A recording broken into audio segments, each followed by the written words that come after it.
안녕하세요. 오늘은 어떤 물건을 소개해 드리겠습니다. 바로 성경입니다. 두 권이 있는데 한 권은 말끔한 새 것이고 한 권은 겉표지가 많이 바라고 낡은 성경이에요. 저는 이 두 권 중에 어떤 걸 좋아할까요? 예상하셨듯이 이 낡은 성경입니다. 이 성경은 제가 몇 년 전에 사제서품을 받았을 때 선물로 받은 것이고요. 이 성경은 신학교 입학 때부터 10년이 넘게 사용해 왔습니다.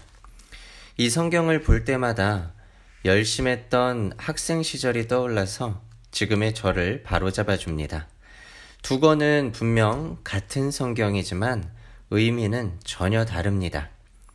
이처럼 눈에 보이지는 않지만 거기에 담겨져 있는 의미라는 것이 있죠. 하느님도 우리 눈에 보이지 않는데 그분이 우리를 사랑하신다는 것을 어떻게 알 수 있을까요?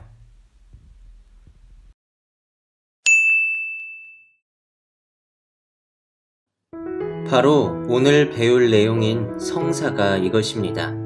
보이지 않는 하느님을 눈에 보이는 성사를 통해 체험하게 해주기 때문입니다.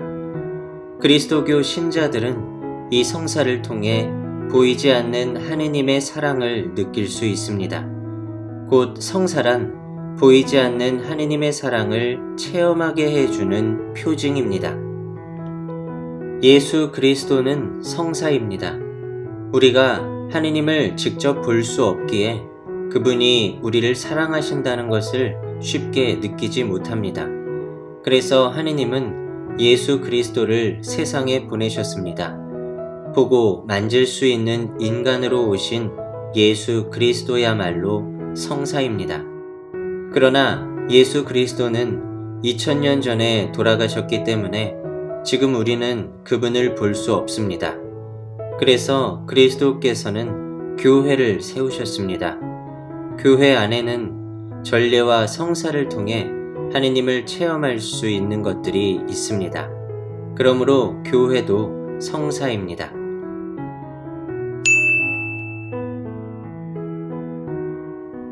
교회 안에서 성사라고 부르는 것은 주로 7가지 성사로 이것들은 예수 그리스도께서 제정하셨습니다. 이 7가지 성사는 인간의 삶과도 같습니다. 한 생명이 태어나면 몸과 마음이 성장하고 음식을 먹고 자라납니다. 때가 되면 남녀가 한 몸을 이루거나 특별한 불리움을 받죠. 인간은 누구나 부족하기에 잘못을 용서받고 화해하며 나이가 들어 병이 들면 낫기를 바랍니다.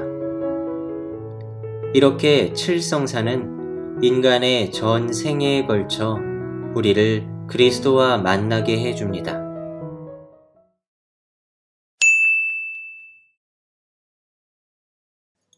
칠성사 외에도 준성사라는 것이 있습니다. 예수 그리스도께서 제정하시지는 않았지만 교회가 신앙생활의 유익을 위해 전통적으로 인정하고 있어 성사에 준한다고 하여 준성사라고 부릅니다. 사람이나 사물을 축성하거나 축복하는 일, 그리고 악마를 쫓는 예식인 부마가 준성사에 속합니다. 특히 많은 분들이 축성과 축복을 혼동하시는데요. 가령 새로 산 묵주나 십자가를 가지고 오셔서 축성해 주세요 하고 말씀하십니다. 먼저 축성이란 봉헌과 관련되어 사람이나 물건을 하느님께 바쳐 거룩하게 하는 것을 말합니다. 빵과 포도주를 그리스도의 몸과 피로 변화시킬 때, 사제나 주교, 부제를 서품하거나 종신서원을 할 때, 축성 성유를 거룩하게 할 때, 성당과 제대 봉헌 때 축성이라고 말합니다. 그 외에 나머지는 거의 축복이라고 할 수 있는데요.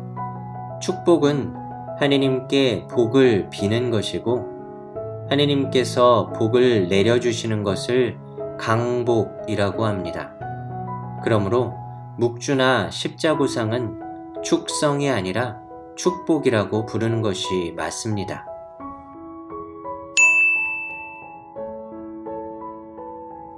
성사는 우리가 자격이 되어서 또는 능력이 되어서 받는 것이 아니라 오직 하느님께서 사랑으로 주시는 선물입니다. 이것을 은총이라고 부릅니다. 성사는 보이지 않는 은총을 보이는 표징으로 드러냅니다.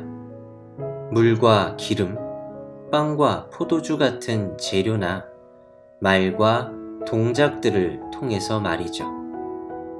이런 성사들은 그 자체로 우리에게 은총을 전해주지만 성사를 받는 사람의 마음가짐도 중요합니다.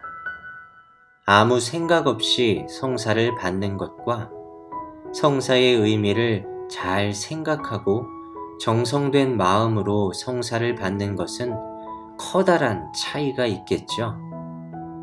가장 자주 접하는 미사와 고해 성사에 임하는 자세를 다시 한번 돌아보세요.